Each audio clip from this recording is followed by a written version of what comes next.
C'est parti. Bonjour à tous. Salam alaikum wa rahmatullahi wa barakatuh. Avant de commencer la seconde partie du message que je viens transmettre, je remercie les nouveaux abonnés ainsi que ceux qui contribuent à la diffusion de ce message de paix.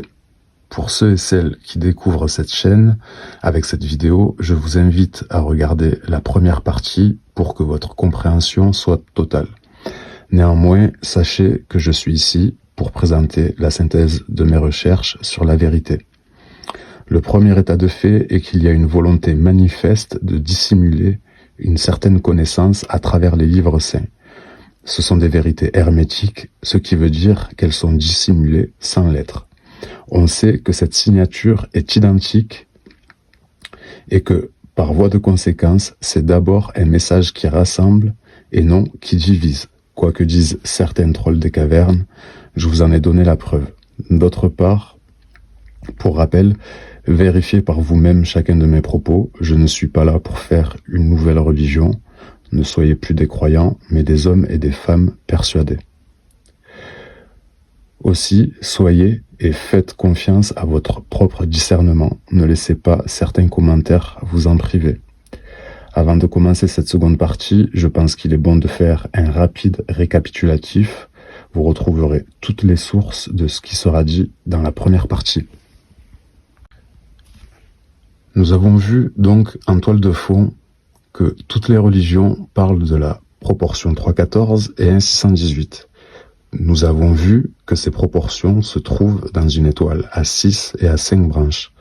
Nous avons constaté, par état de fait et sans interprétation, que pour tracer ces étoiles, il fallait commencer par un cercle.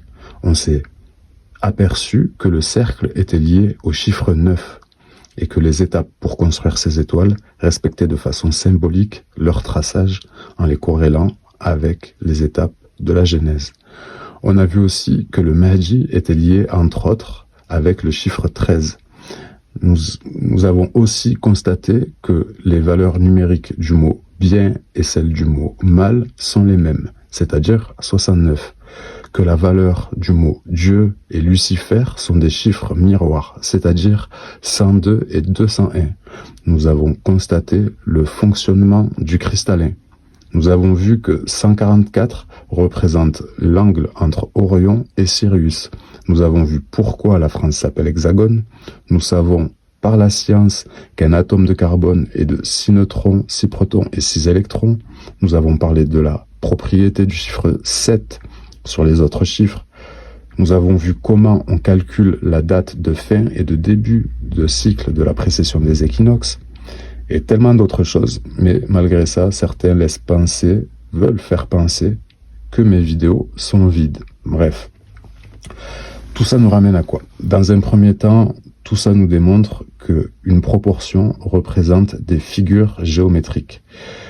Deuxièmement, que ces géométries est représentée dans le ciel.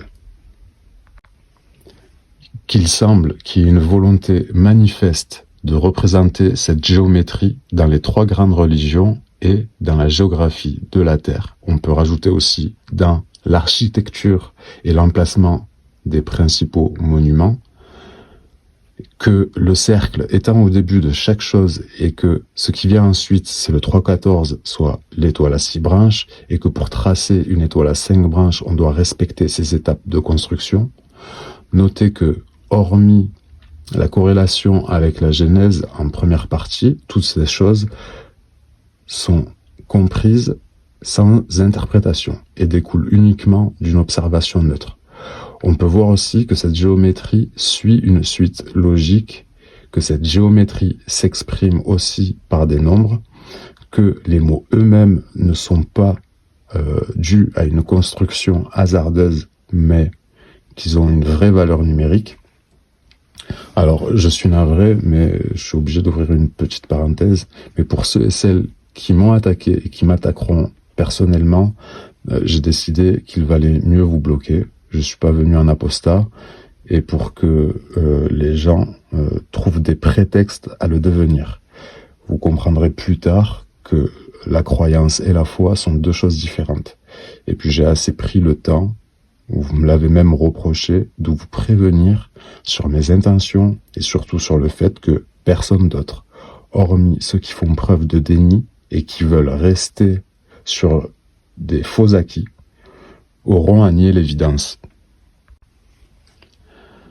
Néanmoins, s'il vous reste de la cérébralité, de l'amour pour la vérité et le juste, que vous souhaitez à travers ça la paix, avant votre propre réalisation personnelle, vous serez les bienvenus pour débattre et approfondir chaque sujet abordé, mais toujours et pour seul but de nous rassembler et non nous diviser pour la paix entre nous et dans le monde. Donc je vous en prie, soyez honnêtes, soyez matures et ne vous dévalorisez pas, car c'est une multitude de petites actions qui font leur grandeur. Ceci étant précisé, commençons la seconde partie des divulgations. Et pour commencer, j'aimerais revenir sur le cercle pour voir si effectivement il est la source. Je vais vous passer à l'écran une rapide animation. Là aussi, je pense que la démonstration sera explicite.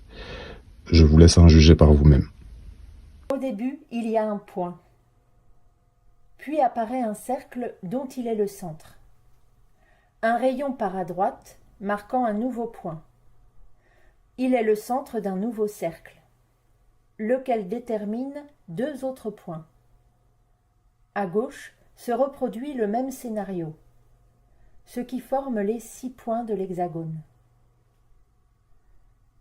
Le compas est suffisant pour tracer l'hexagone, qui est la forme la plus évidente après le cercle.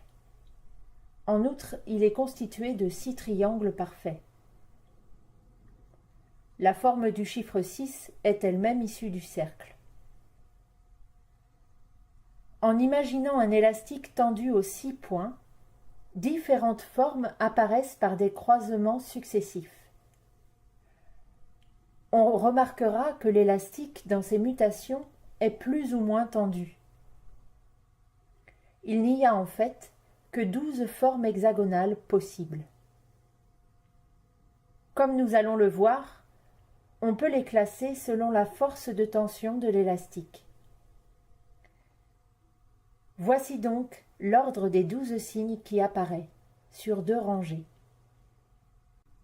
En imaginant cette progression de tension comme un cycle, ces 12 signes hexagonaux se placent ainsi sur un cercle.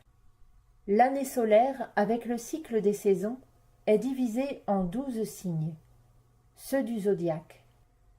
Voici donc une superposition forme hexagonale et signe du zodiaque. La forme la plus simple, l'hexagone sans croisement, débute l'année solaire, au solstice d'hiver, en phase avec le Capricorne. D'un premier abord, on remarque une division en 4 secteurs suivant le nombre de croisements, marquant ainsi les 4 saisons. Puis des évidences surgissent. Le rayonnement solaire du Lion, la forme en arc lunaire du Cancer, la stabilité cubique du Taureau avec ses cornes, la dualité horizontale des Poissons. Comme le montrent ces 12 tableaux, les analogies ne s'arrêtent pas seulement à ces 4 signes. La probabilité pour que ces 12 signes hexagonaux correspondent dans l'ordre avec les 12 signes du zodiaque est très faible. Une chance sur 40 millions. Et pourtant, le fait est là. Voyons plus en détail les analogies entre les signes hexagonaux et les signes du zodiaque.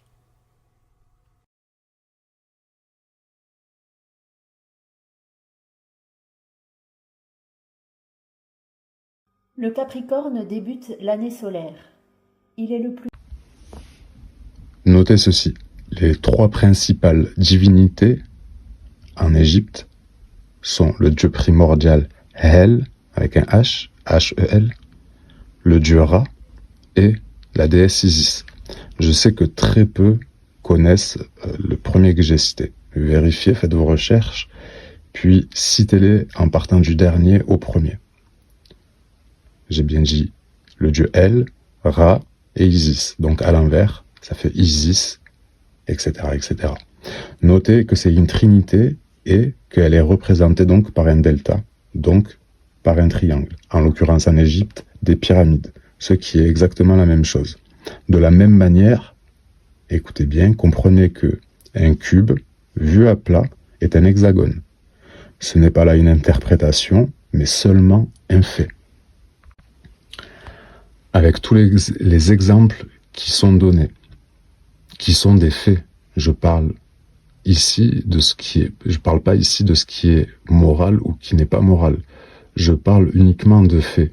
On ne peut pas dire que tout cela est dû au pur hasard, que des Sumériens, des Égyptiens, des Dogons, la Torah, la Bible, le Coran, les bouddhistes avec le mandala et leur représentation du monde fractal, la science avec nos atomes, les mathématiques, la géométrie, l'astrologie, l'astronomie, que l'on le veuille ou non, la franc-maçonnerie, et le tout constatable par des athées, sans oublier l'art et l'architecture, car le théâtre, sachez que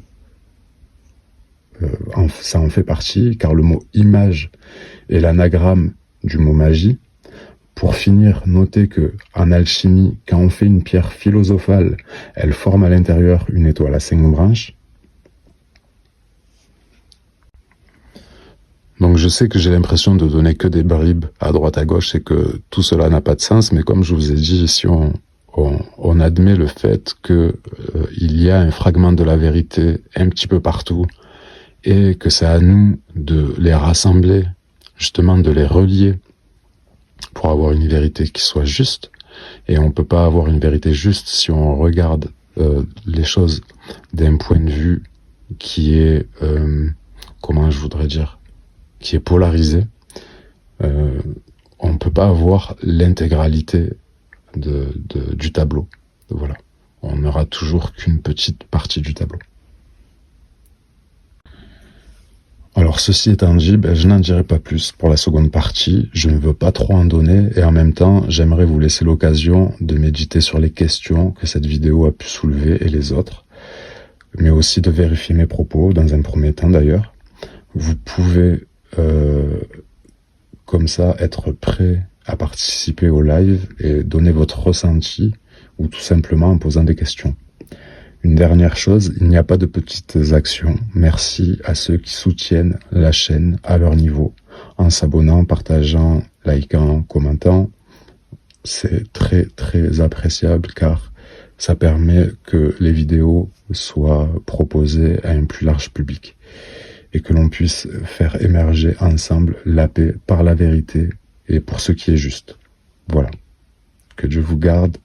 Passez une bonne journée. À bientôt, Inch'Allah.